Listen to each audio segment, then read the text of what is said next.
Hello, for this edition of Simply State, I will be talking about a few salient points from current events, anyways, and of course, January in the U.S. 2024. Right now, as you know, or maybe even don't even care, the Golden Globes happened this past weekend, and notably for reasons I detailed pretty heavily in my series, The Thought Project, just so you know, Americans do not as a group really tune into the awards show anymore, nor the Grammys or the Academy Awards, due to the long list of fraud, Russian Mafia, and basically essentially fake performances put in on those shows and fake artists, and the fact that there's so much crime involved in even entering the shows and the money for them. Part of the dying Hollywood, or what might be known as the Hollyweird industry, which has led most people to literally just put up memes about all they see is Jeffrey Epstein. Look at the shows. I don't know how you couldn't. As far as recommendations, I frankly didn't even realize the Golden Globes was happening and was out watching football that day and had a really good time. Notably, along with that, the Golden Globes has been made fun of this year, and as being a place for people who are poorly dressed, badly behaved, and Taylor Swift glared at everyone, which is pretty much what she always does. And I do know something about Taylor Swift because I know who she actually is and knew her growing up. She was someone who barely graduated from high school, depended on the system to get through remedial, very disabled classes, and essentially was picked up by Cersei and Wilhelm to become a performer, literally run on radio signals, and quite frankly plays the guitar about as seriously as one of the auto mechanical performers you might have once seen at Six Flags or Disney World. This is not to pan her, somebody who is disabled and essentially didn't belong in the industry in the first place. It's to show you how ridiculous the Russian Mafia's influence on it has become and how unmeaningful it is.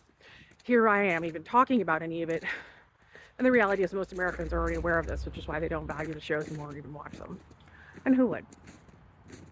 Furthermore, if you'd like a show to actually watch, the only show I've come across recently that anyone's talked about because of controversy this past year would be Yellowstone. I worked on that show. I actually helped develop it, and I wasn't paid for it. I was beaten for it, I've been stalked over it, I've been injured over it. And at the time, some people I was working with were so fed up with the people I nicknamed Cersei, Wilhelm, Patricia, and Dan. Kendrick was having breakdowns at the time. Then eventually the show ended up becoming about nothing more than animal pornography, which is essentially a lead up to the first ever horse sex scene on TV, which leads one to question if it's all just animal abuse. There is no grand artistic show, Yellowstone. You might ask what it was about. The great grand west of the U.S.? No. The struggles of family business to survive? No. The beauty of horses? No. It was a show that literally turned into being nothing but being literally about a really disgusting sex scene with a horse penis because of Russian Mafia influence in the Hollywood scene and abuse of people like me.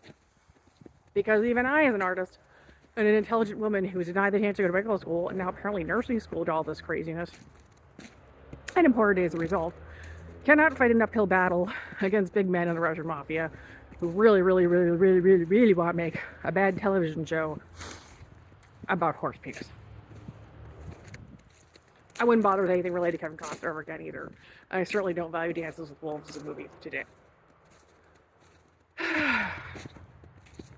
If you're still confused about some of the dynamics of how all this crime and activity has worked, you can simply go back to the show that I put together, which was a really in-depth personal project, the Thought Project, just so you know, on YouTube. It's all the episodes are still there. I did incredible detail for the Department of Justice here in the U.S. and for some of the other world governments who would be interested in understanding how it all works, because I had to live through it. Here's the thing.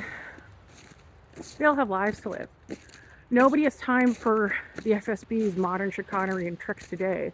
Idiots who go to Taco Bell or Comcast or Verizon, not pay basic bills and make jokes about marrying people instead of paying them for their work, or just simply steal.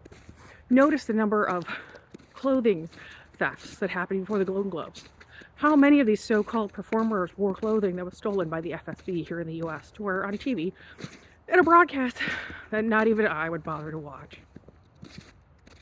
For performers who are fake and literally just assets for the Russian Mafia and the FSB, which used to be called the KGB in Russia. This has been Simply Stated. Enjoy and have a nice day, and please, whatever you do, enjoy life.